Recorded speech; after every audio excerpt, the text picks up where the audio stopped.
Hello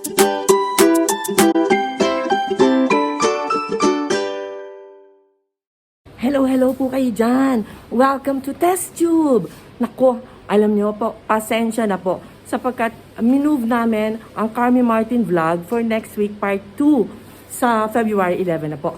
Meron po tayong tinatawag na pinamagatang kong emergency trip vlog at ipapaliwanag ko sa inyo. Unang-una, nasan po ba ako? Lumipad po ako from Isle of Man to Manchester, UK. Ngayon po, kahapon pala.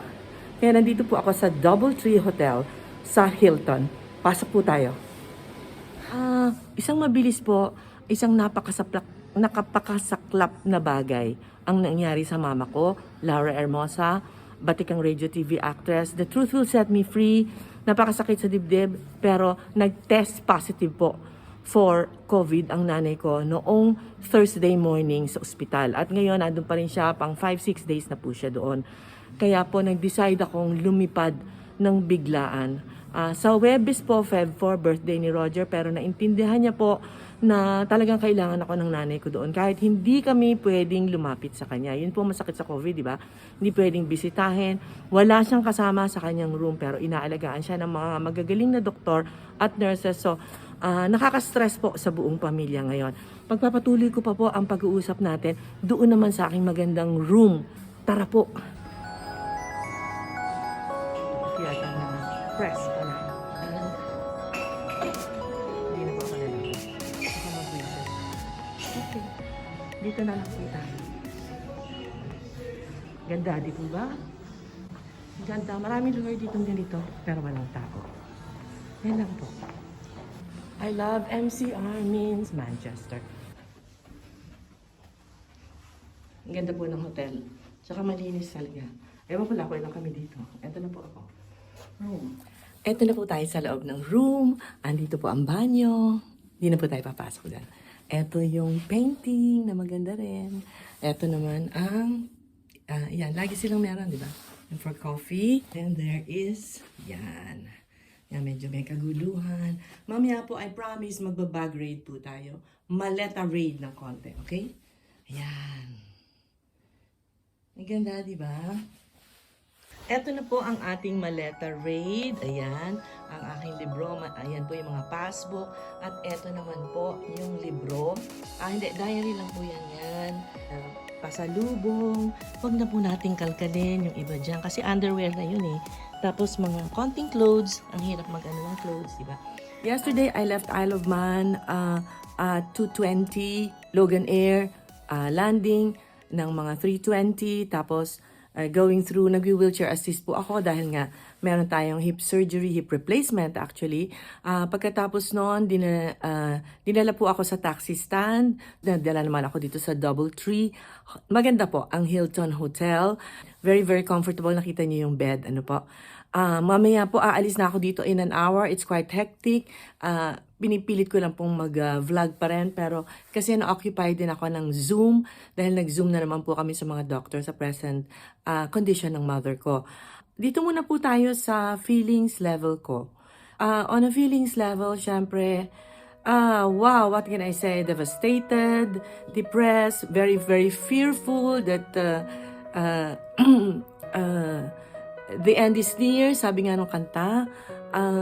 But you know, with the grace of God, pagka ganyan pong unsettled ako, I meditate and then I also pray very, very hard to the Lord. No? Meron pong serenity prayer na, God, grant me the serenity to accept the things I cannot change, the courage to change the things I can, and the wisdom to know the difference.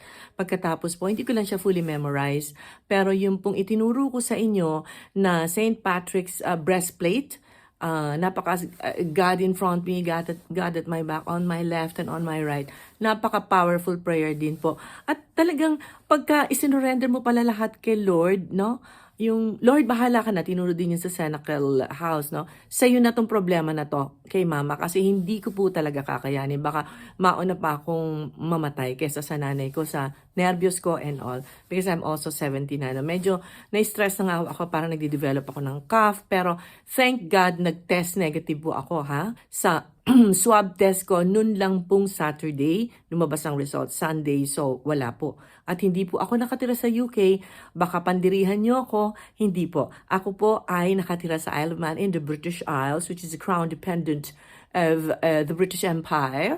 Pero zero COVID case na po kami.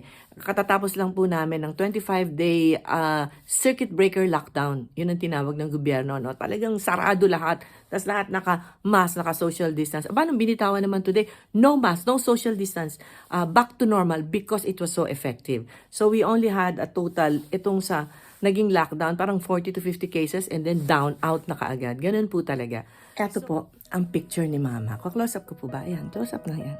Diba? Ang taba niya dyan, diba? Ito kinakausap ko. Kasi pag ito kausap ko, parang di ako masyadong nalulungkot kasi ang taba niya eh. Pero several years, mga 20 years na siguro when he was in his 70s, ganyan siya kataba. Okay, so eto naman po ang aking diary. Yan. Maganda na po sulat ko. Close up natin ng konti. Hindi niyo naman maiintindihan ang mga sinasabi ko dyan. Di ba? Ang mga hinaing ng puso ko. The peaks and valleys of my life. Okay. Gusto niyo magbasa pa ng konti? Kahit konti? Talaga kayo mga osyosero. Dear Diary, good morning, 8:45 a.m. Second day of lockdown here in the Isle of Man. Yesterday, I felt the need to vlog, even if the skies were gray, and then it started to drizzle. But I said to myself that I need to commemorate on TessTube the first day of the Isle of Man lockdown. Wow, sip-sip ako talaga sa inyo, no? For impact. It's such a momentous day, so I persevered to take a shower, just, nice makeup and a nice top. Even decided to wear my sparkly black and silver cap or bonnet to hide my gray hair, which truly irritates me. Kaya po naka-hat na naman ako. Ang dami nakukitan sa hat ko at sa akin. Parang alias palos ata. Minsan feeling ko magnanakaw ako dito sa hat na to. Pero favorite hat ko na nga ito. To protect my head from the cold and also the gray hair are all over the place. So I'm trying to hide it as much as I can. Yun na lang po. Medyo kinakapos na po ako ng oras. So, eto po yung close-up po ni Mama na alam kong nag-uusisa kayo, no? Okay. So, bye. Yan po ang close-up ni Laura Hermosa na ang galing-galing pong magluto ng lahat ng klase. Ng ulam, kaldereta, kare-kare, kaya po tumaba ng ganyan. I love you, Mama. Please stay with us a little longer. Please stay with us. Ito na po ako sa airport at pinapawrap ko ang aking. Ayan na po. Papakita ko nirarap yung aking mga malet. Just take a little while to get into it, I'm afraid. I feel I'm like the queen. Very, very important person. Ito po ako sa trolley return point. Tatapon ko na po dito yung, hindi ko pa itatapon. Isusoli ko na yung trolley. Medyo nahihirapan na po ako mag-vlog pero tinatry ko pa rin. Nakita ko dito yung mga bata pala. Ang alituntunin nitong Indian lady dito. Hindi pala nagsusuot ng mask dahil from 11 below. So hindi ko alam. Sabi ko, hindi ba dangerous? Hindi naman po. Medyo nakakatakot lang po ng konti dahil dumadami na pala ang taong lumilipad. So kailangan po maging conscious sa social distancing at may ganito pa po ako na wala na sigurong magagawa pa dito sa dami ng safety precautions. Ayan na po ako. Ayan na po ang pila para malaman nyo lang na ang dami-daming tao dito. Nandito po ako. Hawak ko itong camera ko. Lampas nito nakakasin Mama. Ang dami. Nakakaloka. Ito po. Nandito na po ako. Papunta na po ako doon sa aking gate 32. Kanina po naglalakad ako pero sa layo, nagpa-wheelchair assist na lang ako na ginagawa ko. At nasa likod ko, ayan po, batang-bata siya, si Jordan. Kaibigan ko na po siya. Kasi yesterday, nagkataon siya rin po ang aking naging guide. Kaya, I believe na destiny ko siya ngayon. Talaga naman, nakakatuwa, no? Nakakapagod po magbiyahe. Papunta na po ako. Manchester, Doha po, itong inapupuntahan namin. At papasok na kami sa gate 32. Ayan po, malapit na. Marami na pong tao, ha? Ayan na po. Are we boarding now? Not too long now. Andito po ako na sa loob ng eroplano ng Qatar. Lumabas na po yung puti kong buhok. Napakahaba pa ng flight ko sa Pilipinas. Yan. Ganda po. Nasa business class po ako. See you later. Bye-bye. Nag-iinit na po ang makina. At syempre naman para ma-relax ako. Champagne. Cheers! May mask pa pala ako. we're required to wear the mask all throughout the flight.